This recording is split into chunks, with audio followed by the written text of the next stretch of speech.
मेरे साथ खड़े ही हो गए। अगर मुझे कल्लू जी के लिए कुछ गाना होगा तो भाई मेरे जहन में भी एक ही गाना याद आ रहा है। चले साइलेंट हो तोहरा बिना हर खाना पीना लागे कल्लू जी बेकार। देखिए क्या है ना, मोहब्बत में कोई शक नहीं और अगर शक है तो कोई हक नहीं। इसलिए हो तोहरा बिना हर खाना पीना लगे ये कल्लू जी बेकार। और ये हम नहीं कह रहे, ये पूरे बक्सर की जनता कह रही है आपके लिए। एगो हमर दिल हम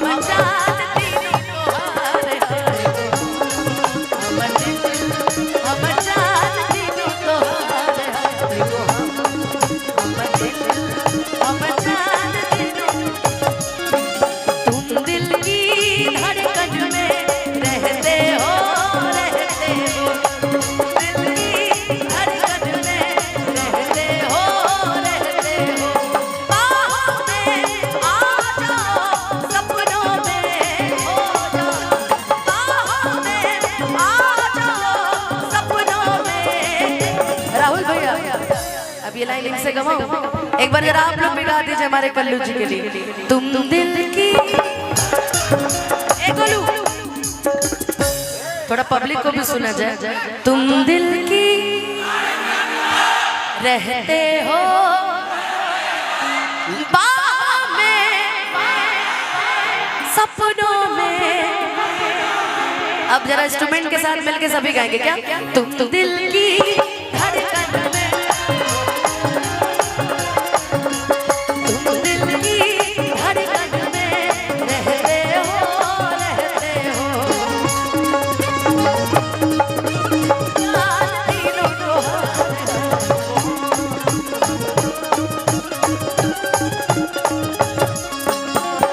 कि जब से देखले बानी हर तो हर चढ़ली जवानी हो ठीक से ना हम ना पिघले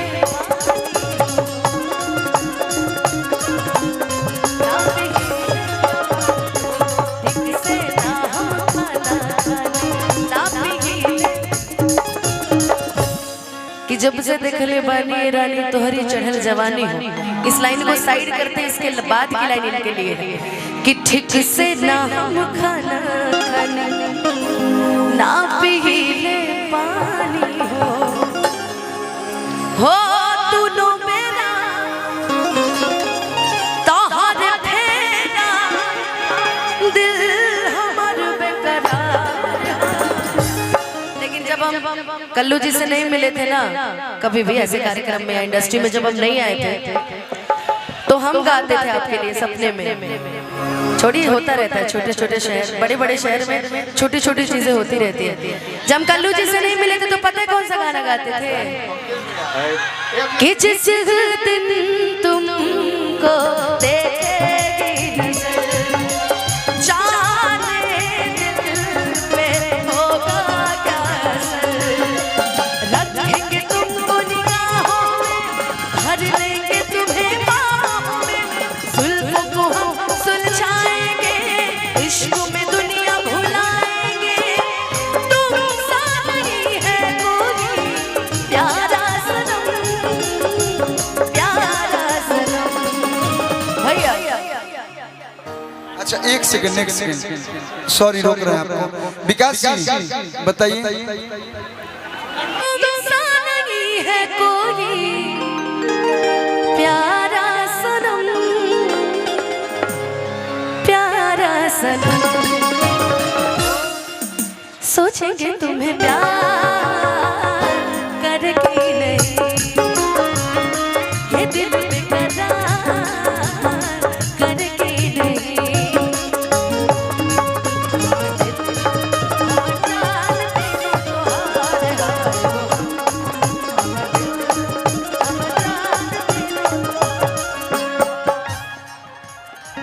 एगो हम हमर दिल हमर जान तीनों तोहार।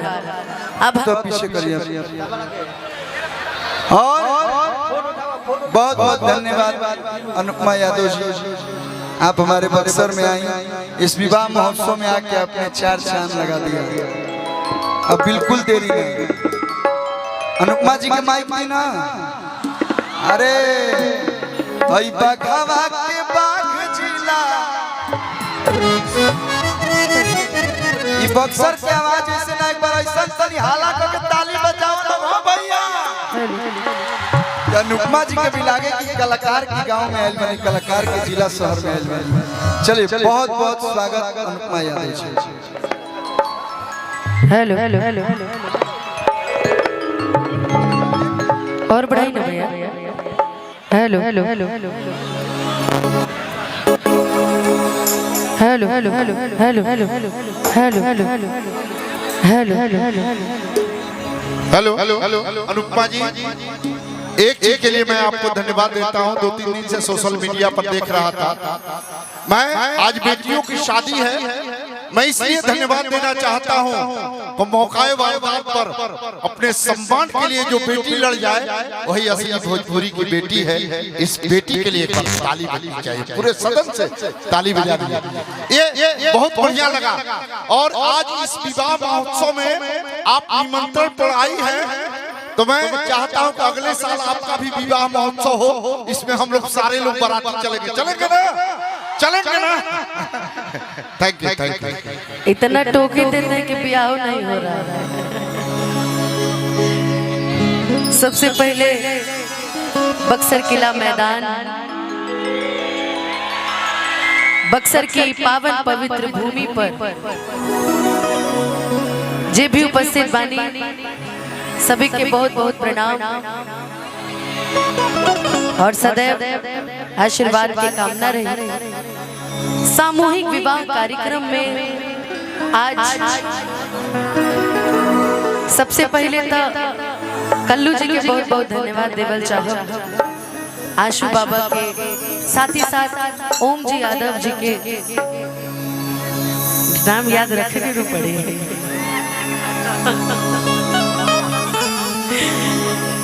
इन्हें काम करते आप सबके पूरी टीम के तहे दिल से शुक्रिया, तहे दिल से बधाई। और बेटी के ब्याह करावल बहुत बड़ बात होला, तो रउआ तो ई जन्म में पुण्य कमाइए ले बने। कल्लू जी रउआ तो पुण्य के भागी होइए गई बने, रउआ साथ साथ हमनियों के पुण्य के भागी बना देने। पूरा परिवार तो जौना घर में कल्लू जी जैसन बेटा पैदा हो जाओ, वो घर तो सही धन्य हो गए। काजी एगो जोरदार ताली बजा दी कल्लू जी खातिर। हमरा बीच में गोलू भाई के पूरा टीम, जिद्दी भैया, अखिलेश भैया, सबके बैठल बनी, शान जी आइल बनी, और चाचा जी कल्लू जी के ना हमनियों की बड़ी माने नहीं। ऐसे भी हमने की यहाँ से बहुत लगाव हुआ।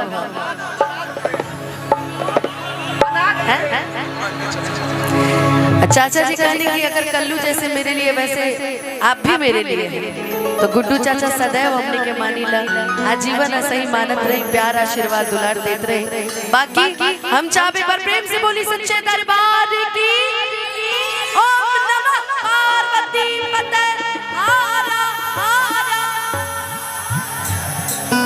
आई विवाह के कार्यक्रम में आइल बनी हमने के, तो विवाह गीत से शुरू कर जाओ आज के कार्यक्रम।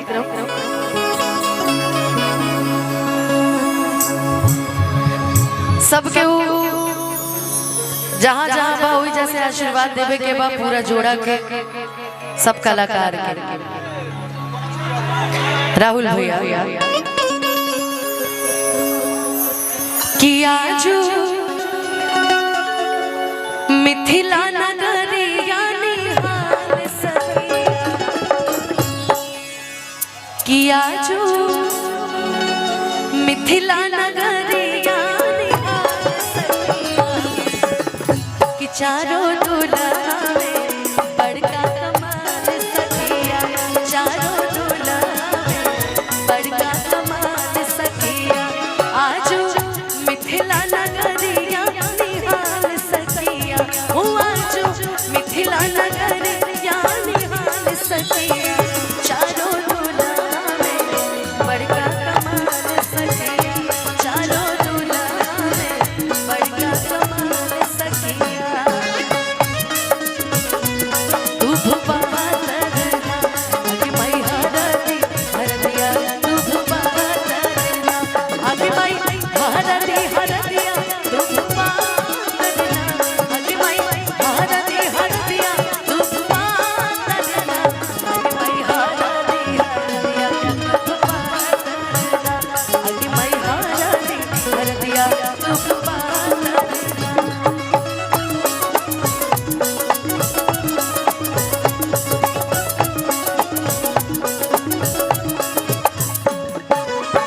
जिकरा ला जोगी बोली जप तप कहिले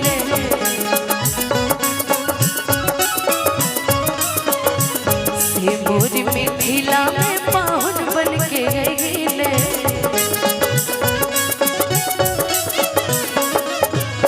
जिकरा ला जोगी बोली जप तप कहिले से मोर मिथिला में पाहुन बन के गईले कि आज लोढ़ा से सिकाइन कर गाल सकिया आज लोढ़ा से सिकाइन कर गाल सकिया चारों दूल्हा में बड़का कमाल सकिया चारों दूल्हा में बड़का कमाल सकिया धीरे धीरे धीरे धीरे हो भसुर धीरे धीरे हमरा बड़वा में अइहा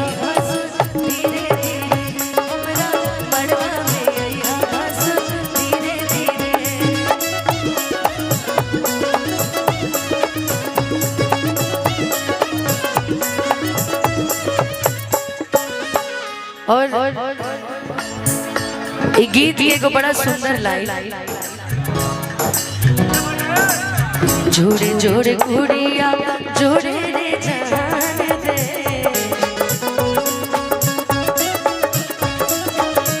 एक निहा चेहरा सुन ली कान दे जोड़े जोड़े सुखिया जोड़े रे जान दे देखली ना चेहरा देखली सितान रे और लाइन में दुल्हा के बड़ाई करते कहल गइल बा कि जुगे जुगे जीवे जोड़ी में मिसाल सकिया जुगे जुगे जीवे जोड़ी में मिसाल सकिया चारों दूल्हा में बड़का कमाल सकिया चारों दूल्हा में बड़का कमाल सकिया चारों दूल्हा में बड़का कमाल सकिया चारों दूल्हा बड़का कमाल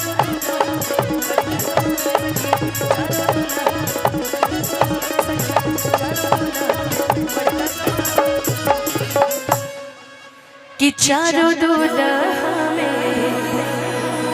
बड़का